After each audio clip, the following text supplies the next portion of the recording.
Greetings from the cosmic horrors. The stars are right once again, and the great old ones allow us to talk about for 30 plus minutes H.P. Lovecraft, the horror writer, is a genre unto himself. I'm your cosmic host, Mark Griffin, executive of the Lovecraft Estate on Yawgup, joined in by David Guffey, a professor at Miss Patawk University, and somewhere's Richard Wilson, who is supposed to be away on assignment, traveling, retracing HPL's travels in Florida, but yet we find him in Universal Studios. And David, can you believe we've been podcasting for over a year now? It's amazing. We've done covered a lot of ground since then. And while we pretend to be experts, we have a real expert with us today.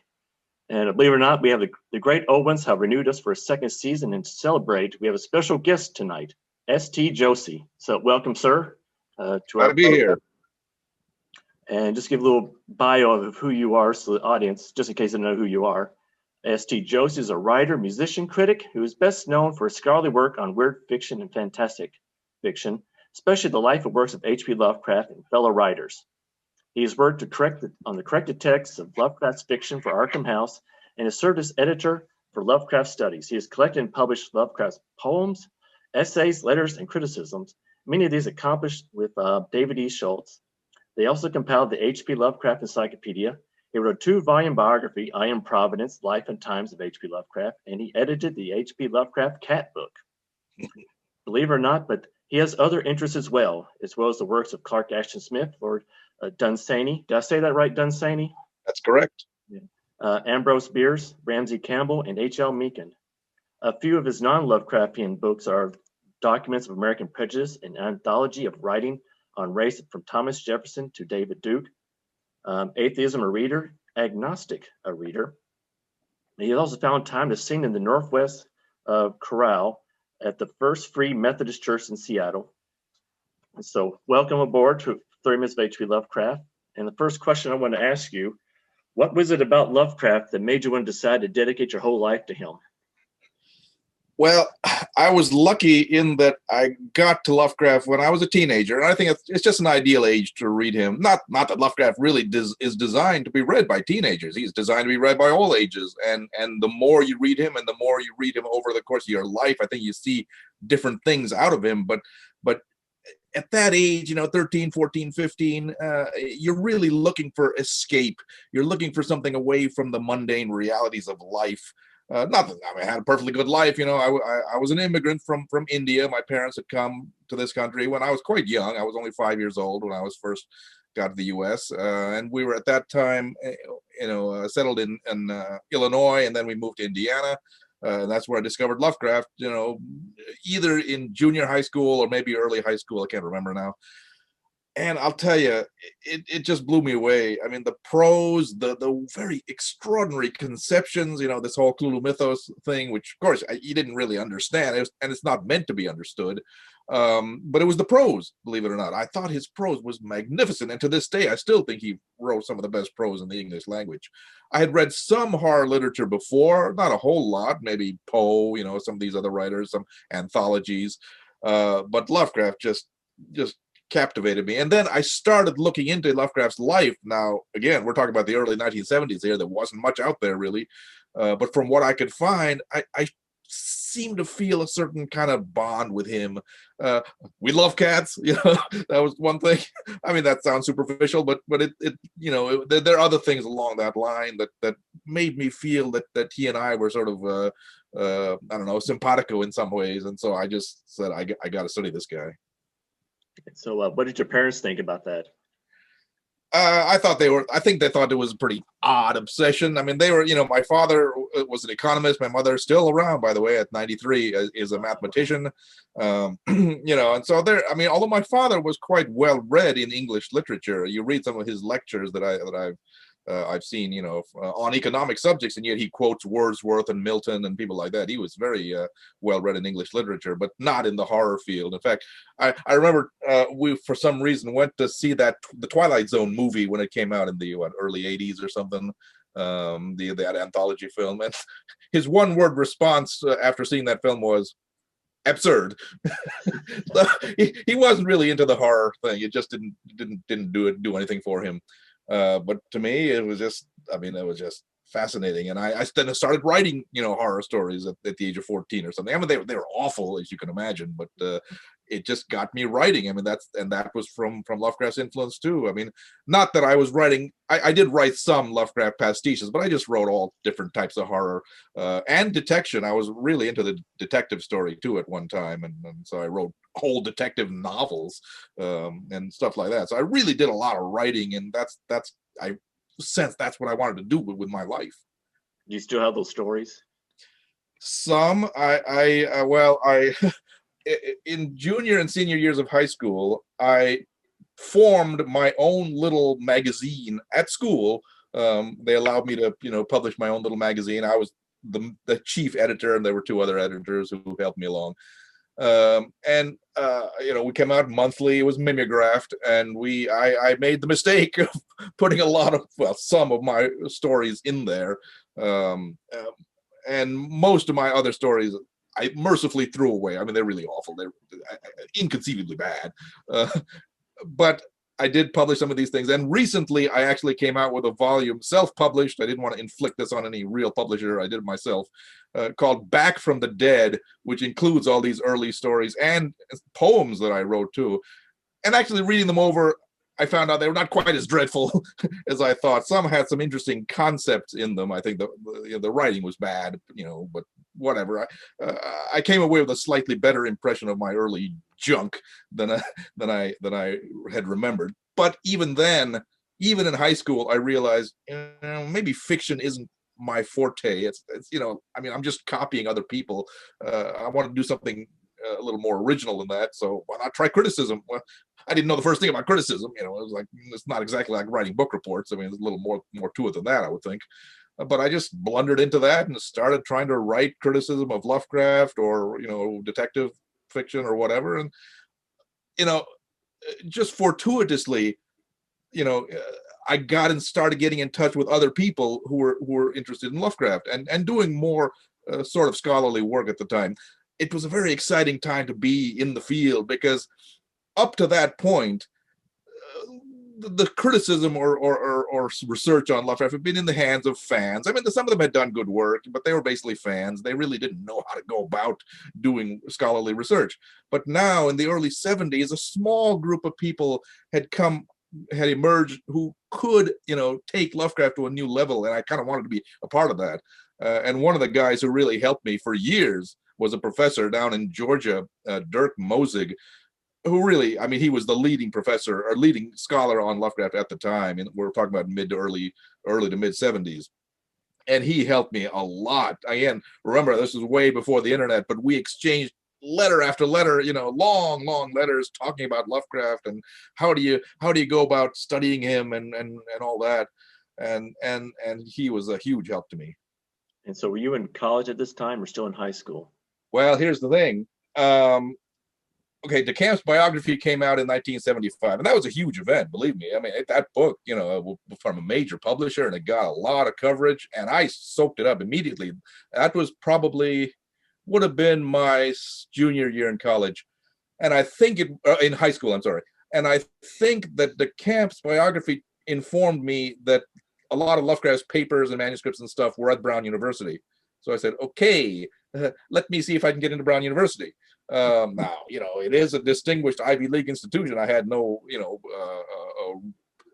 understanding that I might just be automatically accepted. I mean, it was pretty competitive to get in there. I did pretty well in school. My grades were pretty good. So, and my mother, both my parents, of course, being academics, wanted me to excel in the academic world. So they allowed me to apply only to Yale, Brown, and Harvard. Luckily, I got into Brown. I got into Yale. I got put on Harvard's waiting list. So I said, Harvard, sorry, goodbye. I didn't want to go to Harvard anyway. Didn't want to go to Yale. I insisted I go to Brown. My mother wanted me to go to Yale because it's more prestigious, I suppose. But I said, sorry, I'm going to Brown to study Lovecraft. And I got in. I spent 6 years there, got a bachelor's and master's degree. Got a great education too, by the way, in classical studies, Latin, Greek, and ancient history and stuff. But every moment I wasn't in school, I was doing Lovecraft work at the library. So did you get to automatically go to the library and see his papers and You know, Absolutely. I mean, the rare book library, anybody can go into the rare book library. I mean, of course, you have to request things individually. They don't give the stuff to you. It's not open shelf. And what is more, even at that time, the Lovecraft collection had been photocopied because they didn't want people just coming off the streets like, hey, can I look at the Call of Cthulhu? A lot of people do that. It's like, guys, this is serious work here. So it's rare for you to let you look at original manuscripts. The library actually has a vault. I mean, it looks like a huge bank vault with this enormous lock or whatever it is, and that's where the real manuscripts are kept. They will give you photocopies, and if for some reason you really need to look at an original document, they'll grudgingly get it out for you, but most of the time they'll give you photocopies, and that's good enough. And then that's when I realized a number of things. I started comparing the texts of the Lovecraft manuscripts with the printed appearances from Arkham House, and I said, wait a minute, there are all these mistakes here. What's going on? I mean, some really bad mistakes. There are unpublished stuff in the library. There's poems, essays, of course, thousands of letters. It's like, this is an incredible world of stuff that people don't know about. And so I gradually started getting this stuff out in little booklets or whatever. And that really helped to launch the Lovecraft movement, because you got to know this stuff if you really want to get a full view of what Lovecraft was about. Yeah, I have to say that I guess we're probably truly understanding Lovecraft now with all the letters and his essays and all of his poems being published out for the public to read.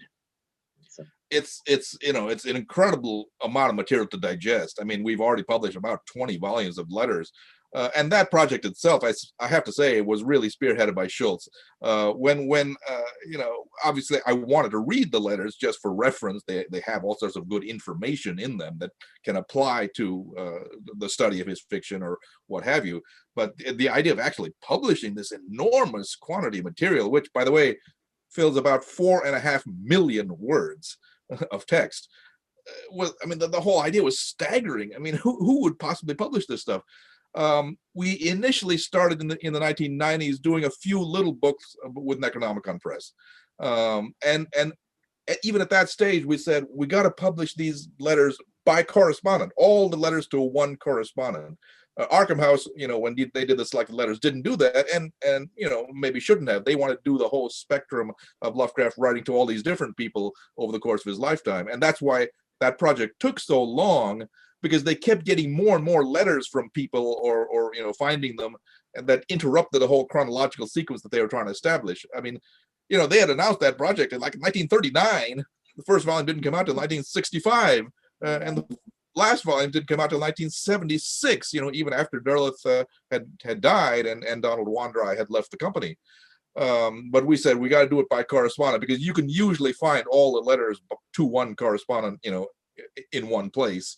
Not always, but in most cases. So, and that allows you to develop a sense of how the relationship between Lovecraft and his correspondent developed over the years. Even if he never met the guy or gal in a few cases, you can see how that relationship progresses as they write back and forth to each other. I mean, this is how people communicated for the whole of human history until recently, and they're so revealing of the kind of person Lovecraft was.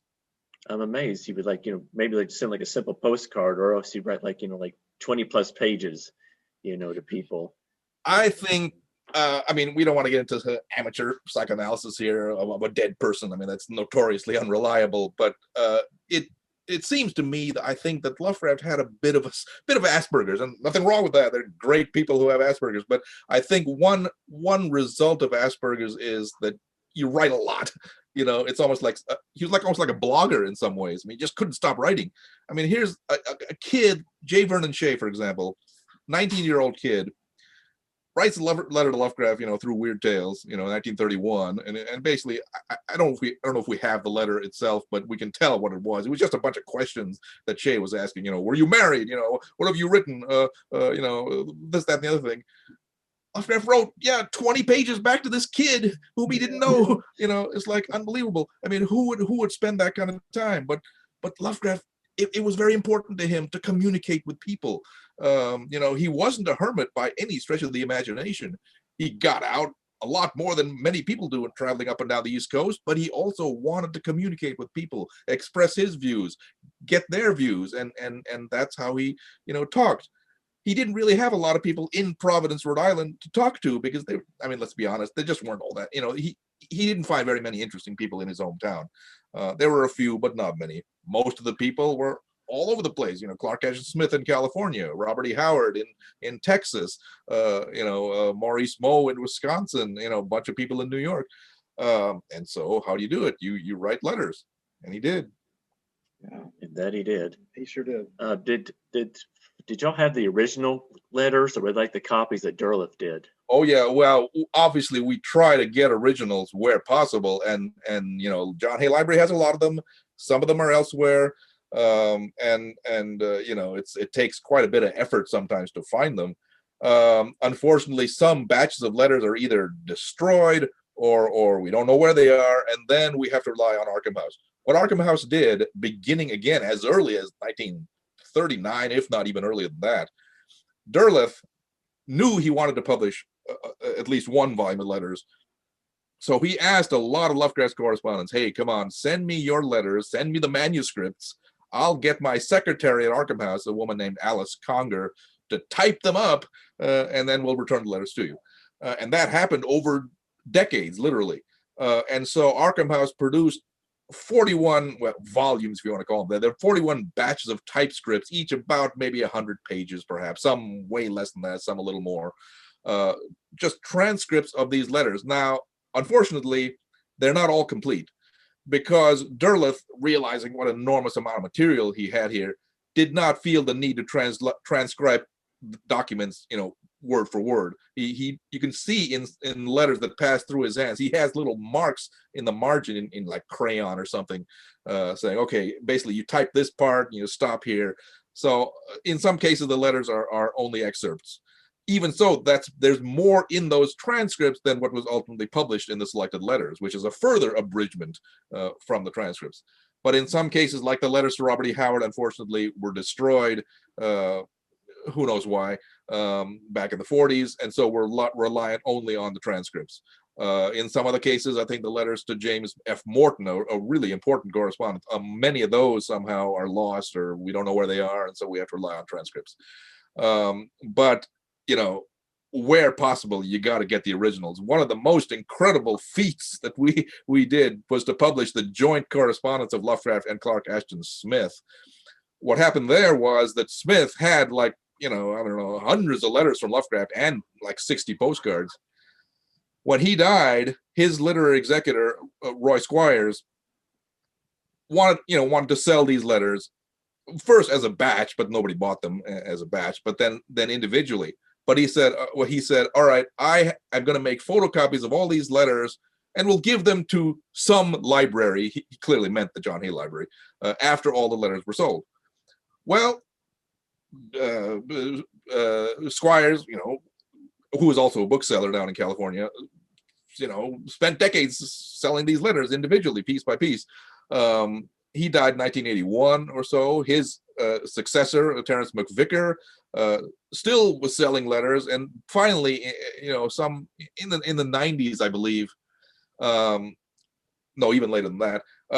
We said, okay, Terence, you have this batch of photocopies of this complete correspondence from Lovecraft to Clark Ashton Smith. Can we get them? He says, yes, you can get them as long as you buy the remaining letters. There are like 9 letters that were still unsold, originals.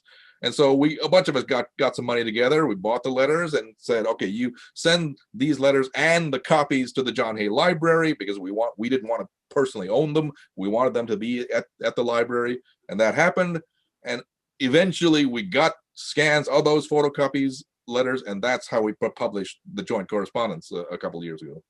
So did Lovecraft keep the letters from Clark Ashton Smith as well? He kept quite a few, but we can tell there are gaps. Lovecraft always lived in very cramped quarters. I mean, he was a poor guy. He didn't have much space, just lived in apartments, either with his aunt, one aunt or the other, or by himself or whatever. Space was always at a premium, and so he kept very few letters from his various correspondents. I'll tell you who he kept letters from, pretty much complete. Donald Wanderai, Robert E. Howard. He was very impressed with Robert E. Howard's correspondence, and Howard would type these letters. He would type like 12, 15-page single-spaced letters to Lovecraft and send them on, and he kept most of them, it seems. C.L. Moore, the science fiction writer, she only corresponded with Lovecraft for about a year right at the end of his life, but he was really impressed with her, and he kept her, big batch of her correspondence. Not very many others. He didn't, interestingly, keep very many from Derleth, because Derleth, quite frankly, wasn't all that interesting a correspondent. Derleth was basically, let's be honest, interested in himself. He was saying, basically told Lovecraft, I sold this story here and I sold this story there, I'm writing this and writing that, and blah, blah, blah, blah. We have like maybe 50 letters from Derleth. We have 400 letters from Lovecraft to Derleth, which he kept and are now at Wisconsin Historical Society. But Derleth claimed to be, Lovecraft's disciple and his publisher and all that. But frankly, the relationship between him and Lovecraft was not nearly as close as it was between him and Wanderai or Robert Barlow or Howard or a number of other people. Do you ever wish that Lovecraft had not written so many letters, instead of concentrating more on writing fiction? Yeah, that question gets asked a lot, and I don't think so, because I think it rests on an improper premise. The idea that if Lovecraft had more time to write fiction, he would have. Well, that's not always the case. What really was the problem for Lovecraft is that he never developed a proper occupation aside from what he called revision, his ghostwriting and the work that he did for hire like that, because that was the kind of writing was too similar to fiction writing. And he spent way more time than he needed to in fixing up the manuscripts of these, mediocre writers who hired him to rewrite his stuff. And he was so exhausted by that he didn't have the mental energy to write fiction after that. I don't think the writing letters affected him in that way. That was really an important thing to him. He would have felt bereft and just not right if he didn't write letters. Now, he did say he spent 6 hours a day writing correspondence. That's a lot. But the guy didn't have a job, essentially. He didn't have to report to an office. So he was basically a freelancer, although an impoverished freelancer, basically. And so, whatever. And Lovecraft also acknowledged that writing fiction was really for him a matter of mood and ideas, and it was just not something he did very often, even under ideal circumstances. It was sometimes it would take him years to formulate an idea or a concept and get it ready for writing. For example, he visited Vermont for the first time in 1927, went again there in 1928, and was fascinated by Vermont. He said, I got to write a story about Vermont, but it took him like 2 or 3 years to get ready to write that story, and finally it came out as The Whisperer in Darkness. A magnificent story, well worth waiting for, shall we say. But it's something that had to percolate in his mind for years before he was ready to write it. After college, I see that you worked as a senior editor at Chelsea House Publishing under the editorship of Harold Bloom. What was that like? Well, that was very interesting. That was the one and only salaried position I've ever held. I went right from graduate school. After I decided, at that time I was at Princeton trying to get a PhD, and I said, I don't think I want to do this anymore. I don't want to be a professor. I don't want to be in the academy. So I just gave up. And luckily I got this job at Chelsea House in '84 and stayed there till about 1995. And I say the only real job I ever had, frankly. And I rose up, in the ranks, but I was basically in charge of the literary criticism division.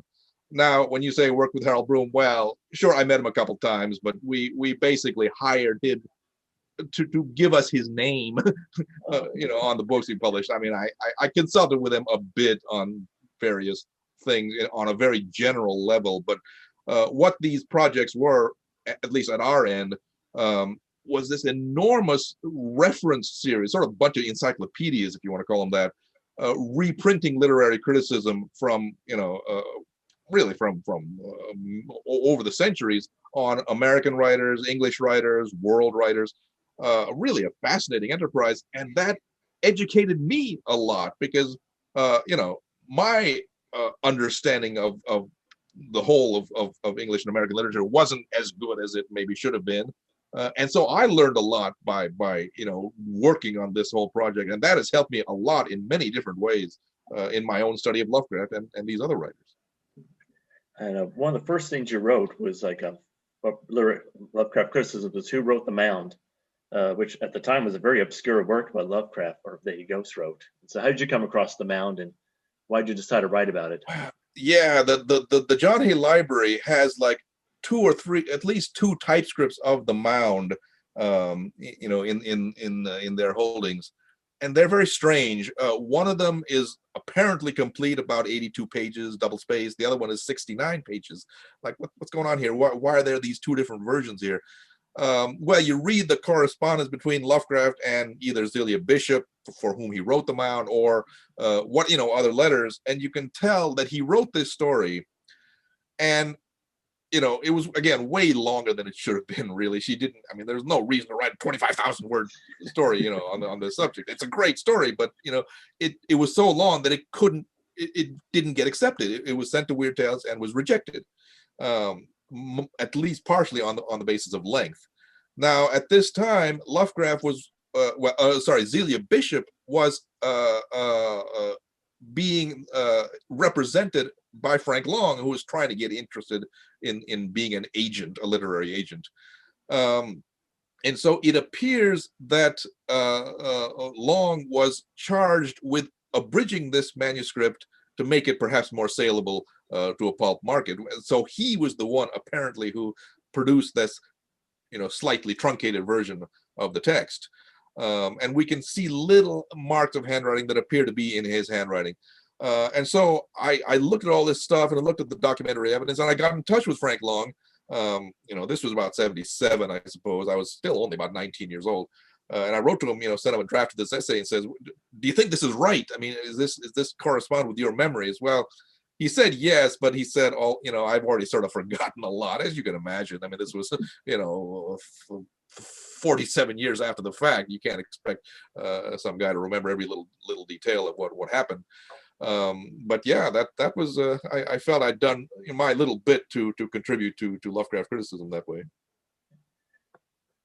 I was just going to ask, and you alluded to this earlier in our pre-podcast conversations, but what other projects are you working on right now? And are they fiction, nonfiction? What are you doing? I'm always working on like 15, 20 different projects, believe me. As I am myself a freelancer, and I've been a freelancer since 1995. Luckily enough, I've been able to get by, financially that way. But I'm reaching the stage in my life, in my early 60s, where I can sort of step back and want to take a big view of things, of where I want the rest of my life to go. And I feel the time is right for me to take on some really big projects. Well, one in particular, I have undertaken, basically starting this year, a world history of atheism. This is going to go to multi-volumes, I would imagine. I don't even know how long. I'm just going to write it, and if somebody wants to publish it, fine. If they don't, well, I'll publish it myself or something. I probably will get it published, but and I'll tell you, even my atheism comes from Lovecraft, because growing up, my parents did not indoctrinate me into Hinduism. My mother, is a devout Hindu. My father called himself a secularist. He wanted to be, he wanted a separation of church and state. So he didn't want us to be, brainwashed into any religious belief, whether it be Hinduism or Christianity or anything else. He wanted us children, my 2 sisters and myself, to find out for ourselves what we wanted to believe in, at an age when we were capable of doing that. So when I started reading Lovecraft, I loved his fiction, but then I realized, hey, this guy's written all these letters. What are they about? So I got my mother to order from interlibrary loan through her university the first couple of volumes of Lovecraft's letters, because they were not at our university library. and I was blown away. I'll tell you, this guy. I mean, you know, there's bad stuff in there. There's the racism. I mean, that's unfortunate. But his arguments, you know, advocating atheism are really sound, I think. And to this day, I believe they're very sound. And so that made me sort of more active as an atheist. And I kind of, you know, that ultimately led to those anthologies that you mentioned about atheism. And I started writing stuff, you know, on various individual thinkers, Bertrand Russell, Thomas Henry Huxley, Gore Vidal, who was a great atheist. I met him once, by the way. I met Gore Vidal once at a book signing, and that was a great treat. And I also, you know, in my college studies at Brown and Princeton, I had studied classical literature and especially classical philosophy, which is, I tell you, very hard to understand if you don't know Latin and Greek and haven't had a background, you know, and tutoring in this subject. It's a really hard subject to grasp. So I learned that. And so now I feel that I'm in a good position amongst the atheist community to do a work of this kind. And I really do want to develop a world perspective on this subject, not just from Western society, although that's very interesting. The whole tradition of Western atheism from the Greeks on up to the present day is certainly a compelling subject. But I want to study, you know, religion and atheism in China, Japan, India, Latin America, you know, anywhere in the world as far as I can understand it. I mean, that's what's going to take this to be a big project, because you know, it will involve my own learning of the background, you know, and the whole cultures of all these other societies, and an attempt to get into the mindset of some of these cultures, which is a very different mindset from what we in the West are used to. I don't think it's ever been touched before, at least not in a mainstream way. I don't believe so. I mean, there have been, you know, histories of Western, you know, atheism and Western society, Western civilization, and Western intellectual thought, but even those are not on the scale that I'm planning this. I mean, I'm going to be very detailed in the analysis of not only just philosophers, but literary figures, the relationship between religion and art, religion and society, religion and politics, even religion and music. You know, I mean, note how, you know, in the West particularly, that's the tradition I know, music, you know, classical music as we call it, was largely religious for many centuries. I mean, you know, you didn't have secular music, you know, non-religious music until really speaking the 18th century, and particularly in the 19th century, when somebody like Beethoven said, you know, I'm writing these symphonies, they are meant for the general public. They're not meant to be performed in a church. They're not meant to glorify God or whatever. These are secular pieces that are meant in that fashion.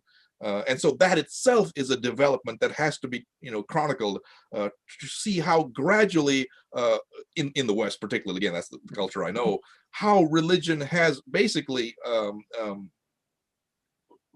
reduced its foothold in people's minds and in the culture in general. Maybe it doesn't seem that way to us right now in some cases, but believe me, there was a time when religion totally dominated the whole culture. I mean, for many centuries, and now we're seeing that, you know, step back in many ways. Sounds interesting.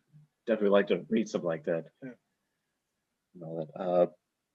You see, you co-founded Lovecraft Studies. What was the reason for that publication? Well, again, this was at Brown. You know, by that time, I had gotten in touch with Mark Michaud, who was had founded this publishing company, Necronomicon Press, and you know, for I'll tell you, a good 20 years, they were the leading small press in the Lovecraft field, and we did a lot of good work together. But even as early as the like 1976, 1777, when we were really just starting our college careers, we began noticing that more and more people were wanting to write, you know, really, I mean, I wouldn't say scholarly necessarily, but you know, good penetrating articles on Lovecraft, and there were just not enough venues out there. The magazine, there was a magazine, Nyctalops, run by Harry Morris. That was a fine magazine. It published some articles on Lovecraft, but it had started publishing more and more fiction, and so there was less room for articles. The magazine Whispers, but from Stuart David Schiff, that had become almost entirely a fiction magazine, even though before that it had published some articles on Lovecraft. So we didn't see a lot of venues out there in the fan press that could showcase, cutting edge Lovecraft criticism and scholarship. And so we said, well, let's do it.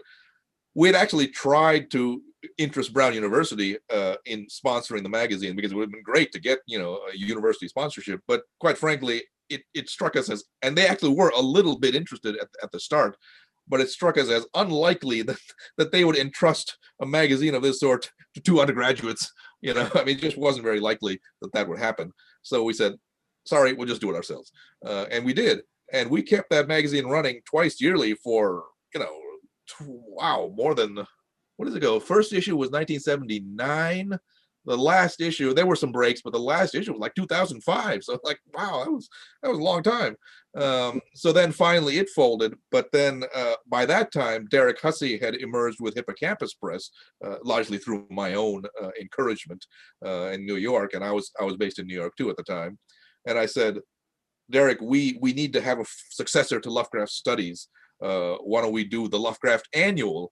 And that's been going since 2007 every year. And I'll tell you, with each year, we get more and more articles and more people out there doing really good Lovecraft scholarship, and waiting for this current issue to come out in a few weeks. Was it difficult to try to keep it from becoming like a fandom magazine? Try to Oh yeah, absolutely. I'll tell you,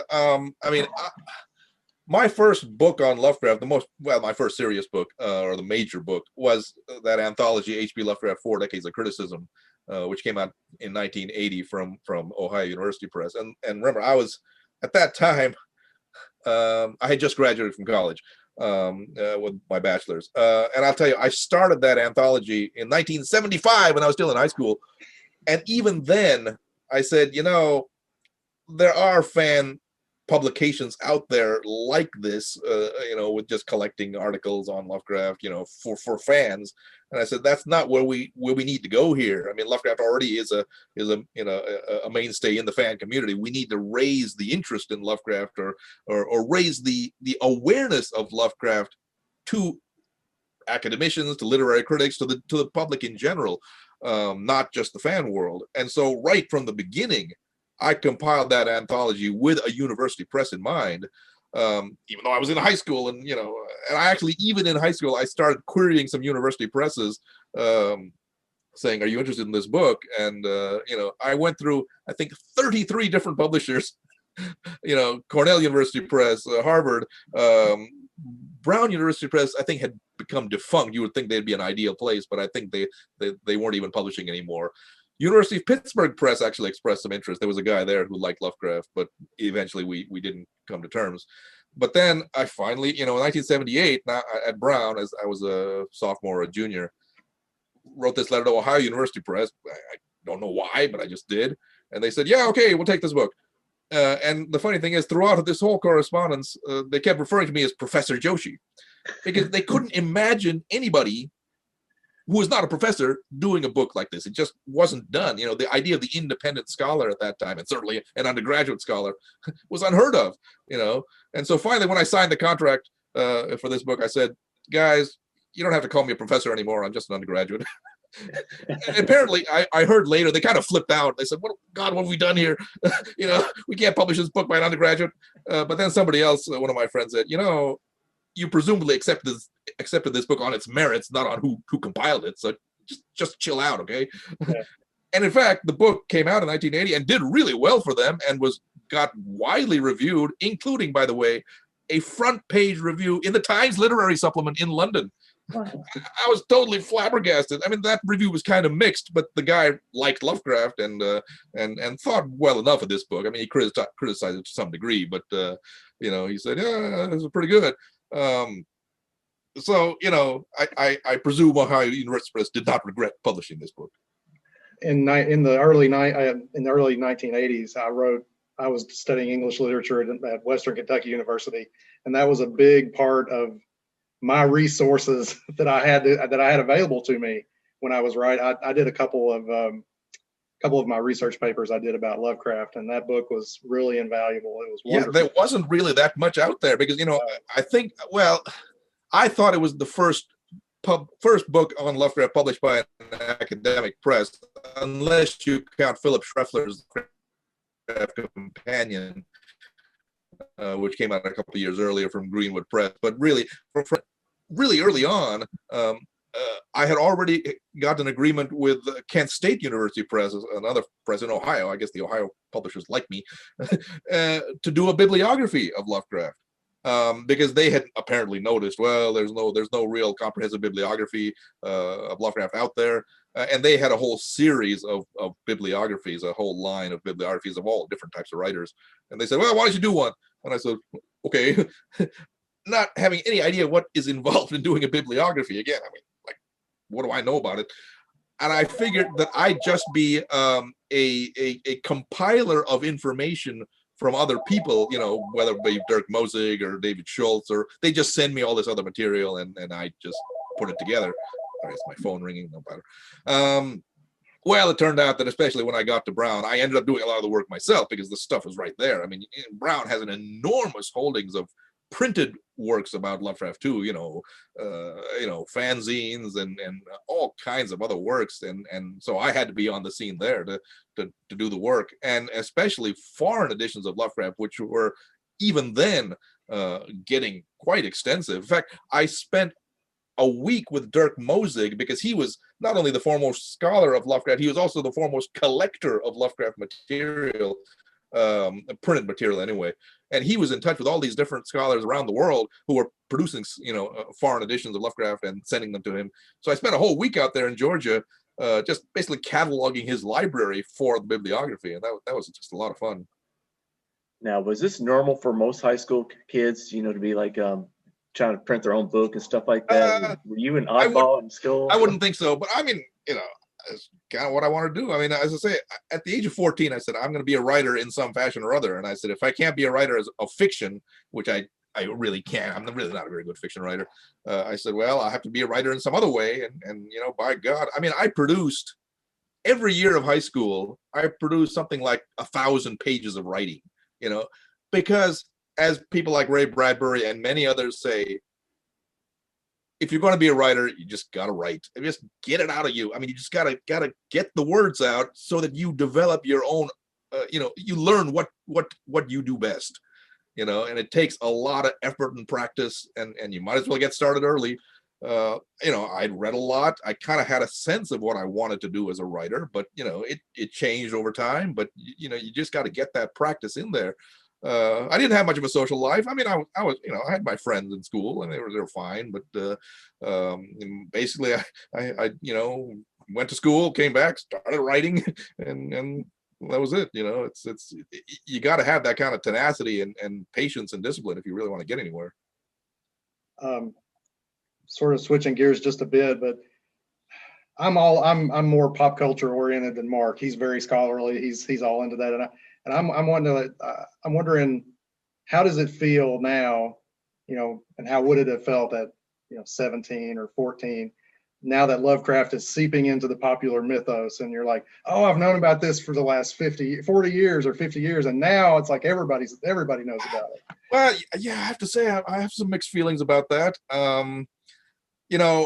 Obviously, when I was young, I wanted Lovecraft to get out to as many people as possible because, he'd done so much for me. I was hoping he could do stuff for other people and other people would enjoy him. But now people have so, they've run away. It's like it's almost he's slipped out of my grasp, it was nice when he was like a little cult figure that only a small number of people knew about, it's like he was our personal property. Right. Now he's everybody's property. And that's fine, really. It's great. Lovecraft, no doubt, would have been flabbergasted at the kind of things that have been done, video games, internet games, in movies and TV and comic books and all this stuff. He wouldn't believe it, I'm sure, but and probably wouldn't have approved. But hey, that's okay. That's the way things go these days. I'm just happy that. Sorry, go ahead. Oh, I was going to say my actual first introduction, and I'd never heard of him before, was a friend of mine had the Dungeons and Dragons hardcover Deities and Demigods, and it has a section in there about the Cthulhu mythos. and I was like, oh my gosh, this is so cool. And I've read about H.P. Lovecraft, so one of my local librarians ordered a few paperbacks, and that was how I got interested in Lovecraft to begin with. It was awesome. Well, yeah, the Call of Cthulhu role-playing game in '82. That I sort of disapproved of that initially. Not although I don't know much about role-playing games, but I said, gee, they're kind of systematizing or making a game out of something that's really not a game. But whatever. But the point is that game apparently has led a lot of people back to the Lovecraft text, and that's great. I think that's fabulous. It's been a gateway drug. Yeah, it is. It's okay. I mean, I don't play video games. I don't play role-playing games, but if that's how you want to get into Lovecraft, that's just fine. There's one thing I always wondered, like if Lovecraft had the business sense like Walt Disney, and somehow maintain control of his characters and everything, and like had a successor, and had basically the same empire like Disney did, how big do you think his empire would have been? Oh my God, he'd be a multimillionaire, don't you think? Yeah. My heavens! I mean, this incalculable. I mean, if you go on IMDb.com, the movie database, how many films have been made about Lovecraft? I mean, not just major films, but little short films. I mean, they're like 2-minute films about Lovecraft, and I even saw a Lovecraft film based on a story when he wrote when he was 14. There's a film of the Beast in the Cave. Really? He wrote at the age of 14. I haven't seen this film. It's a short film, probably 15-20 minutes, if that. But it's out there. It's inconceivable. I mean, there are literally hundreds of films that have been made on Lovecraft, short and long. I've been going to the Lovecraft Film Festival in Portland, Oregon since it was founded in like 1991, I think it was. And every year they have, let's just say, interesting films, from independent studios or from, amateur filmmakers or whatever. I mean, it's, some of them aren't the best films in the world from an abstract perspective, but they're interesting in the sense that they show how people are devoted to Lovecraft and want to get him into this medium. And some of them actually are very, very good films. I personally think the best Lovecraft film to date that I've seen, and I haven't seen them all, but I still think that German film of The Color Out of Space called Die Farbe, The Color, is just magnificent. I agree. It's hard to say it's better than Richard Stanley's Color Out of Space, in my estimation, because I think Richard Stanley made a mistake of departing too much from the storyline, because there's so many really good parts of the story that he could have filmed, but he chose to go in a different direction, and that's fine. But for myself, and I've said this to Mark enough times, he probably is tired of hearing it, but I thought that Lovecraft had really reached the critical mass in pop culture when Cthulhu showed up in 3 episodes of South Park. and The Simpsons, right? The Simpsons mentioned the Necronomicon. That was a couple times, I think. Oh God, it's just amazing. I mean, I think a lot of people, I would be willing to bet you that people who know the name Cthulhu, of course, nobody pronounced it correctly, but it is Cthulhu, not Cthulhu, but anyway, let that pass. Okay. People who come upon that name or the Necronomicon, some of them probably don't even know that it comes from Lovecraft. It's just out there, it's part of our culture now. And it's interesting how this is developed. But what I wanted to say is, I'm just glad that I got the corrected text out there, and also that I got Lovecraft in the Penguin Classic series, and I also helped with the Library of America edition, because that's the level I want for Lovecraft. But it's great that he's on multiple levels. He's the pop culture, he's the academic, he's here, there, and everywhere. I'll tell you, the foreign language editions have become incalculable. I mean, not just in Europe, not just in Japan. Japan really loves Lovecraft, partially because he's influenced a lot of the anime and manga that they do. There have been editions in Turkish. There's one Bengali edition that I've been trying to find. It's out there somewhere. There are Chinese editions. There are Russian editions. I mean, it must be 30-40 different languages now, and every year there are many more editions coming out. It's impossible to keep track of them. Does Lovecraft translate well, since he used such old English? I have no idea how they do some of the Lovecraft stuff. I mean, especially things like the Case of Charles Dexter Ward. I would think that'd be very, very difficult to translate, but they manage it somehow. I'll tell you though, the earliest Lovecraft translations, let's say in French from the 50s, did simplify Lovecraft, because that kind of dense language that Lovecraft used really doesn't work so well in French. So the translator, Jacques Papy, made a conscious decision to sort of prune Lovecraft down. And so maybe it reads well in French, but it's not authentic to Lovecraft. So now recently other translators have come forth saying, let's do Lovecraft, you know, in a more literal fashion that's still reasonably good French. And I assume that those translations are pretty good. Didn't the French way earlier than most people I've lost my train of thought. Didn't they take Lovecraft much more seriously than many other? Oh, absolutely. Yeah, absolutely. Just the way they did with Poe back in the 1850s. You know, when Baudelaire championed Poe.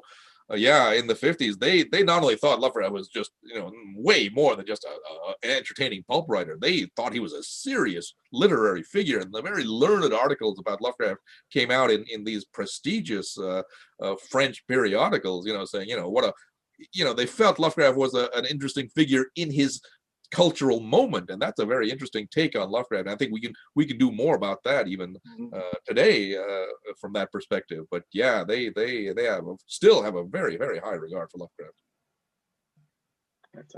When you did the corrective text, was it difficult to kind of like, you know, create what you thought would be like, you know, the correct version of his stories?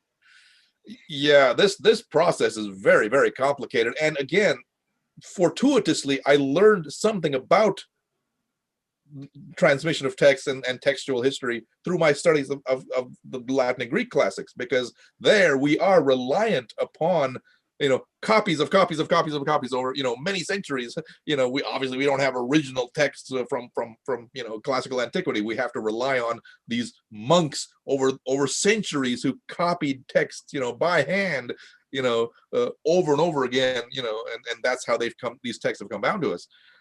So there's a whole process of textual criticism that you have to understand in order to establish a text. For example, At the Mountains of Madness, an extremely complicated text. Lovecraft wrote the story in 1931. Couldn't get it published. I mean, he typed it up, couldn't get it published at the time. Weird Tales rejected it. It sat around for a while. Finally, it did get published by Astounding Stories in 1936, but they kind of hacked it all up. You know, they abridged the text and rewrote parts of it.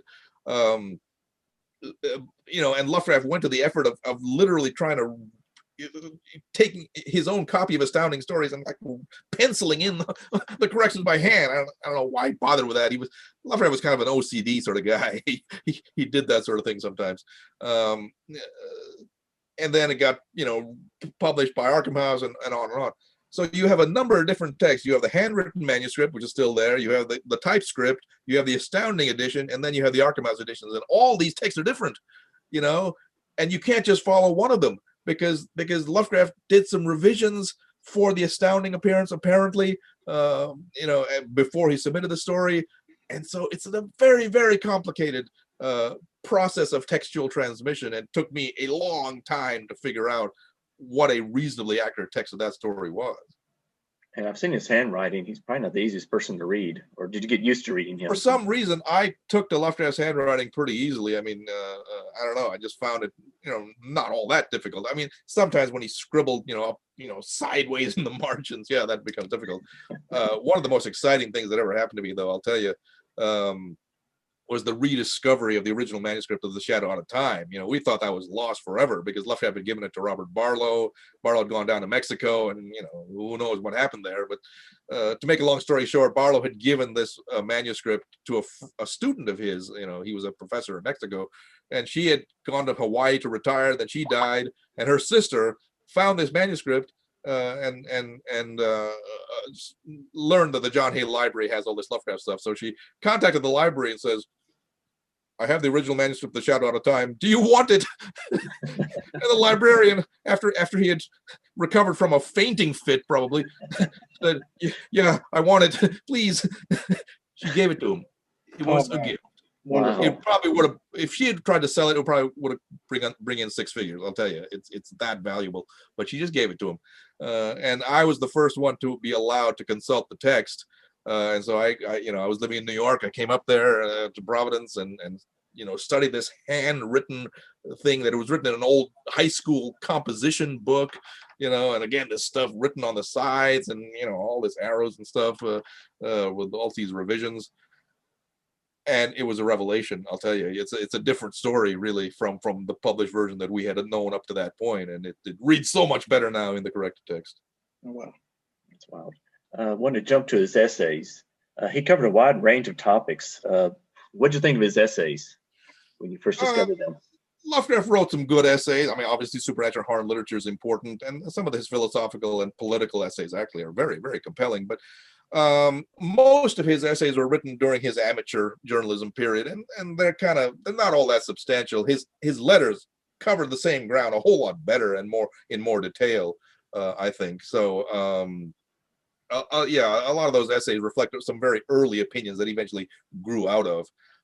I personally like his travel essays. I mean, a lot of people may not warm to them, but I have sometimes used those travel essays when I'm going to some of these places that Lovecraft went to. Like, I actually took his essay on Charleston, went to Charleston, and followed the exact course that he outlined, and say, okay, you see this building here, and then this building here, and this building here. And I did that I took like a 7-hour walk with breaks in between because it was very hot in Charleston at the time, and followed exactly where he went in Charleston. And he went to a lot of places, Richmond and Philadelphia, New York, of course,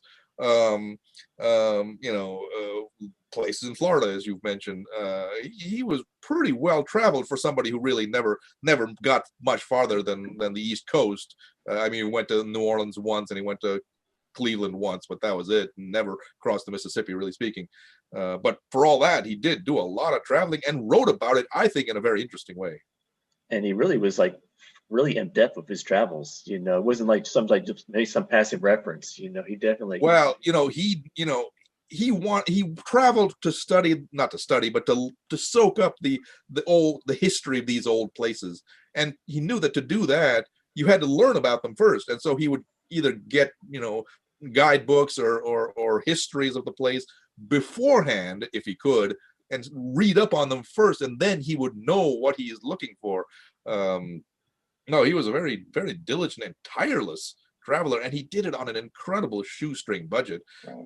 He had really next to no money. He would save pretty much for the whole year so that he could spend 2 or 3 months every spring or summer traveling to these places. I mean, he would spend, he would take a bus ride from like New York City all the way down to Florida, sleep on the bus over 2 or 3 nights to save money for hotels. He went all the way down to St. Augustine, and of course this was in the early days of the Depression, and you could get accommodations very cheaply. I mean, he got a week's accommodations at some fairly nice hotel for $4 for the whole week, because they were desperate for people to stay there. Nobody was staying there. It was a Depression. Nobody had any money.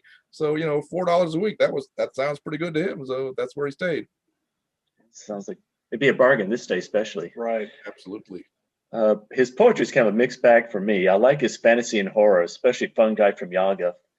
How do you feel about his poetry?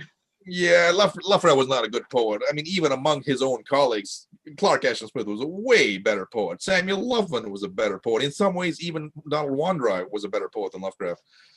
Again, it's because most of his poetry was written early in his career when he was still under the influence of the 18th century, and all he wanted to do was basically produce imitations of John Dryden or Alexander Pope or Samuel Johnson. The poetry is not sincere in the sense that it really doesn't reflect his own feelings. It was just, imitations. The weird poetry is pretty sound, even the early stuff.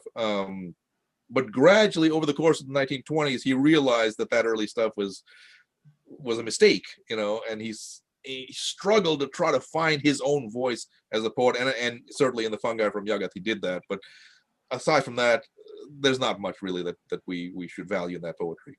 Some of the stuff I had a hard time dealing with, especially like the ancient Greek history, when you really bogged down with the people he'd written these poems for, understood everything he made reference to in there.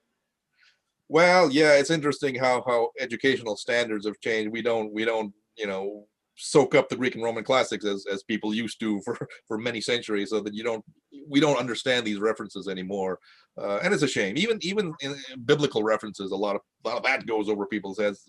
It's just the way our culture has evolved. We don't value that material anymore. But anyway, Lovecraft was a determined classicist, and that's one of the reasons I myself pursued classics, because I wanted to know why he was interested in all this stuff. I do say I did like some of the stuff where he was almost like he was trying to like make fun of some of the modern poems, like Waste Paper.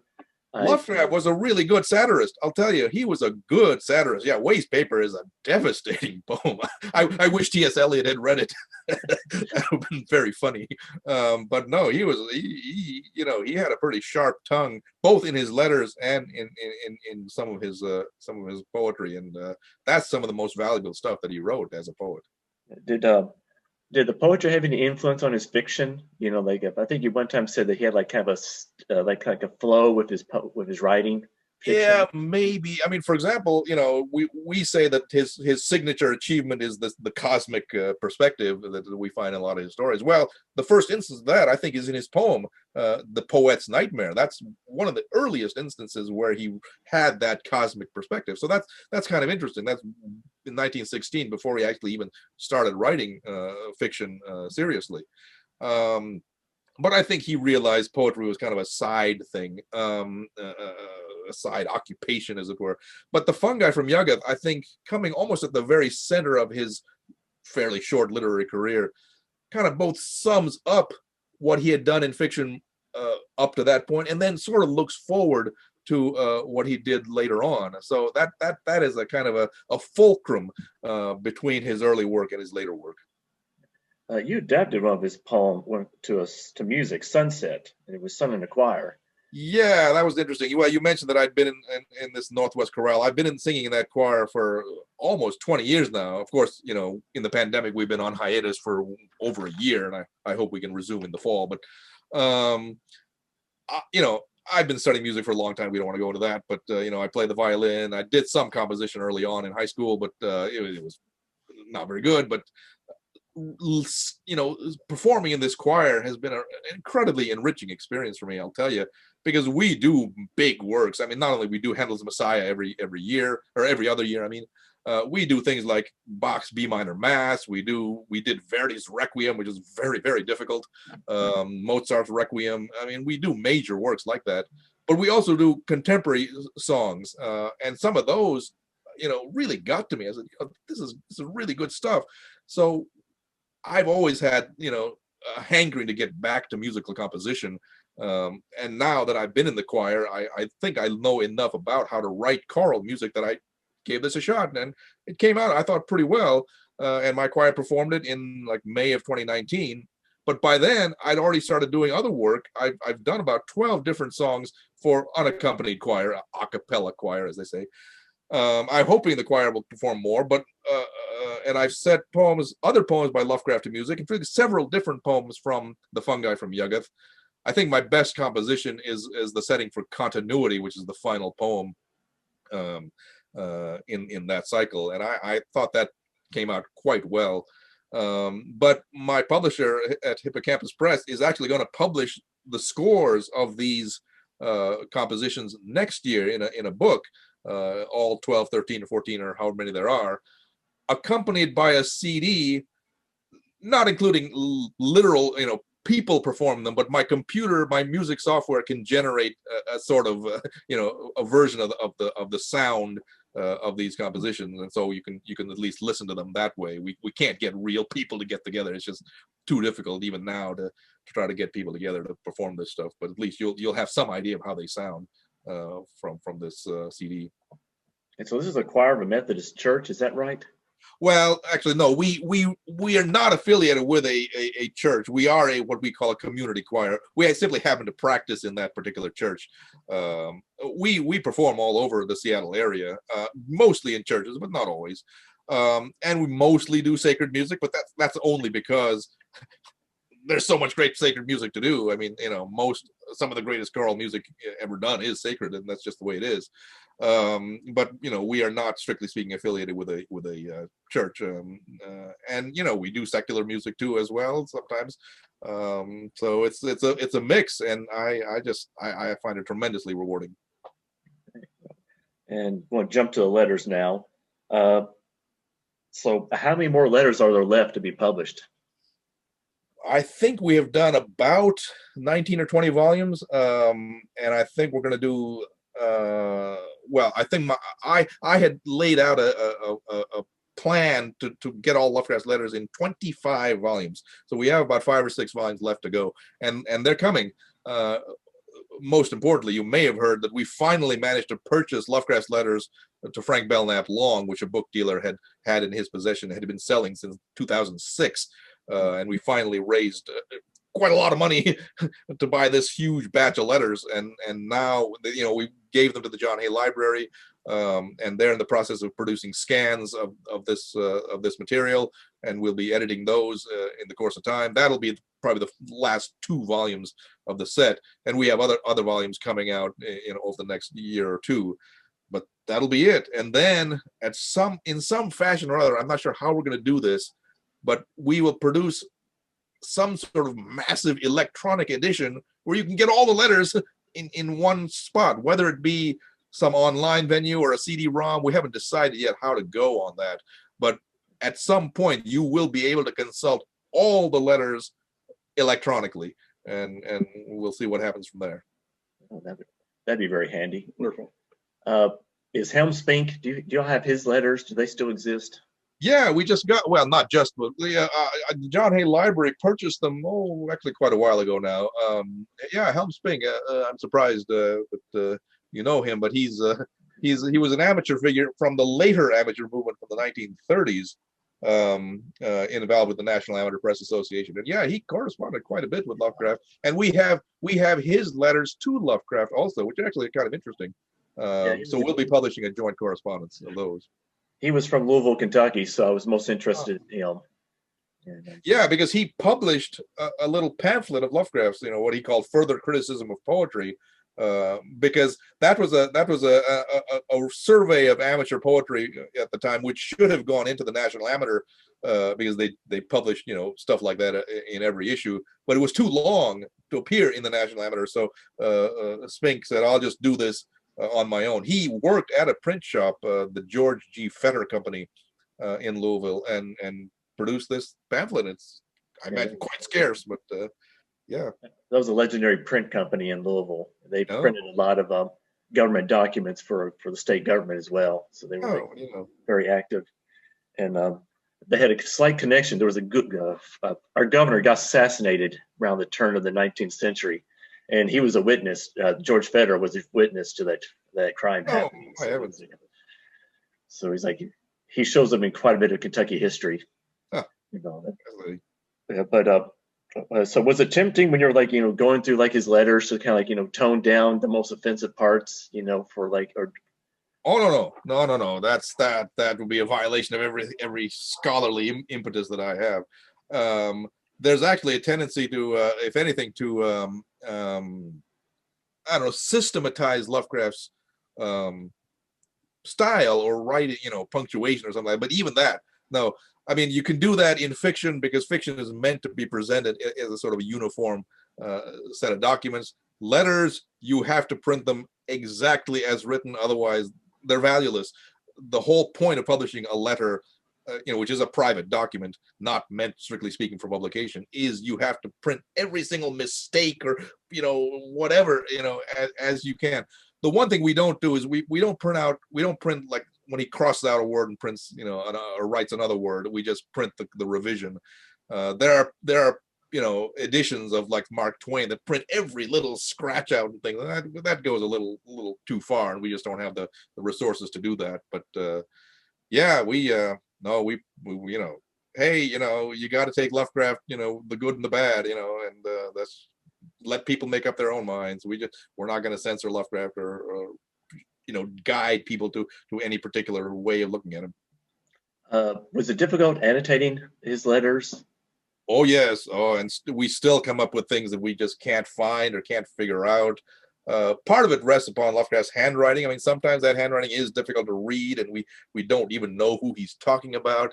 But you'd be surprised how often we can figure out what he's talking about. I mean, believe me, the internet is amazing for that purpose. I mean, so much stuff is on Google Books or whatever that allows you to find things that you didn't think you'd ever find, or that you'd have to previously had to spend hours and hours in a library looking up books and whatnot. But now it's pretty much all there. I mean, obviously some things aren't there online, but it's amazing how much you can find these days.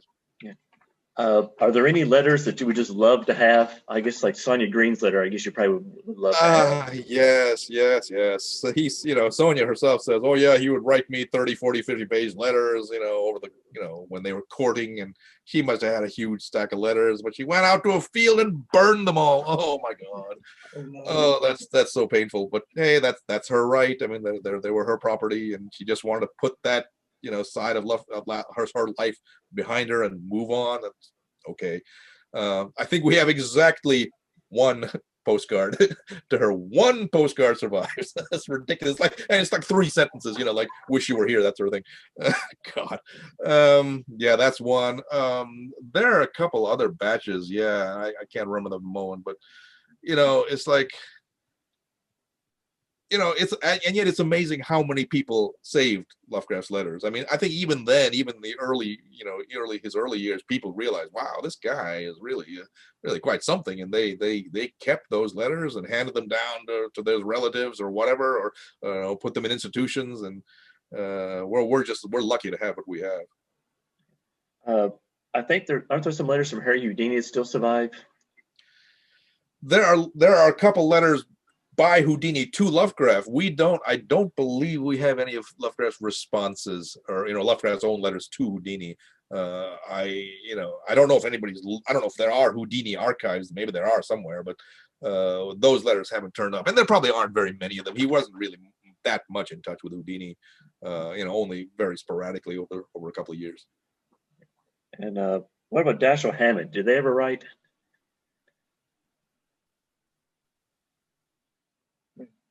Did we lock up?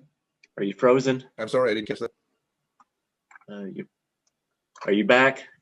I'm still around. Are you? Okay. I'm saying my internet connection is unstable. All right. I should sort of get going here, but anyway. We'll try to wrap up. Let's see. I wanted to make one comment about your own fiction. I was curious about what inspired you to write your own fiction stories now. You didn't feel you're a very good fiction writer then. Why do you want to start now? I wish I could tell you, but I don't write a lot of fiction, I'll tell you. I mean, it's just whenever it's very sort of like Lovecraft in a humble way. I mean, whenever the mood strikes me, I suddenly want to get something out there. That one, Something from Below, is to my mind my most serious work of weird fiction. I actually still like writing detective fiction, but I've written a couple of short detective novels, hard-boiled novels, come up with my own serial detective character too. And I find those kind of fun because I try to capture the period atmosphere of the 1930s. But I just don't have the time to write fiction. I'm doing so much else. And as I say, the inspiration is very rare. I just don't have the ideas. I mean, and I don't know how you get the ideas. They just come to you or they don't. And so I just wait around for the ideas to come. And if they come, then I'll get something down. But otherwise, when people, say, oh, I'm compiling an anthology of stories about, whatever, can you write me something? Well, my mind doesn't work that way. I can't write about some specific topic like that. If, maybe I can sort of generate some idea, but it's you can't write to order that. I mean, some people can, but I can't. So fiction to me will always be a sort of a hobby for me. I was surprised how modern the language was in it. I figured since you were such a student of Lovecraft, you'd try to imitate his style. Well, that work obviously was set, in more or less in the present day, and I'm very sensitive to language. I love to try to imitate, the language of the 1920s and 1930s, and I do that in those detective works I mentioned. But if you're writing about present day, you got to be familiar with the language. And even there, I think I don't go all out with like slang and stuff. I really find slang pretty offensive, and so I do try to write in a fairly somewhat elevated manner. But you got to be familiar with your environment and your with things going on today. And so I that's how you got to write. Do you have any 2 or 3 or however many current authors that you feel like you would recommend for some of the folks that are really interested in Lovecraft and enjoy his work? Well, let me give you some little plugs for a few writers whom I consider my disciples or my pupils, if you want to call that. Although Please most do. of them have already graduated and become full-fledged writers in their own right. They don't need my help anymore. But I did start them on a career. The first I would say is Jonathan Thomas. He has written some of the best Lovecraftian fiction you will ever find, and I believe Centipede Press is going to be publishing a big omnibus of his Lovecraftian stories. Otherwise, you can get his 3 or 4 or 5 collections from Hippocampus Press, and I think one more is coming pretty soon. Michael Aronovitz is another fine writer, and incredibly enough, he says he has not read Lovecraft. He has still not read Lovecraft. It's funny because his take is very modern. He's very contemporary, and he wants to write about things happening today. But he is an amazing writer. I mean, I can't speak more highly of him. And more recently, even a very young writer named Curtis Lawson. He has done some outstanding work. One particular work that really got to me because it's about music, it's about choral music, called Black Heart Boys Choir. I think he may have self-published that one, but it's a really, really fine work, and he's done some other good stuff too. I like the title. Yeah, it's a great title. Really about the horrific aspects of music, which is not a very common theme in horror fiction. It's hard to find anything on that subject. But he did that really well, and Hippocampus is gonna publish a collection of his stories probably next year. So those 3 writers at least are to my mind really, really fine people doing work today. Thank you. I appreciate that. I'm going to try to check those out. And one final question. What's the biggest surprise you've learned from Lovecraft in all your studies? Well, I think we kind of touched upon it, but Lovecraft was a funny guy. You wouldn't think of it. I'm not talking just about the satire. He actually cracked jokes a lot, even in his letters. I mean, it's funny. I mean, he had a really well-honed sense of humor. I mean, most people think of Lovecraft as this kind of, stiff, formal sort of guy who, never cracked a smile, and but it's not true. He was a life of the party, apparently, when he got together with his friends. And I'll tell you, he had a really subtle and at times kind of even buffoonish sense of humor. You would never think of it, but it comes out in those letters and from the memoirs that people wrote about him. Yeah, and because he made a conscious decision not to include humor in his horror fiction because he didn't think humor and horror mixed very well. So he kept that out of his fiction, and I think that led to people thinking, oh well, he doesn't have a sense of humor, but he does. So and reading the letters, well, if you knew nothing but read the letters for the jokes in them, that's something. He did have a surprising amount of humor in his his letters and stuff like that. Anyway, I want to thank you for participating with us on our anniversary show. It's really been a pleasure. Yes, we enjoyed it a lot.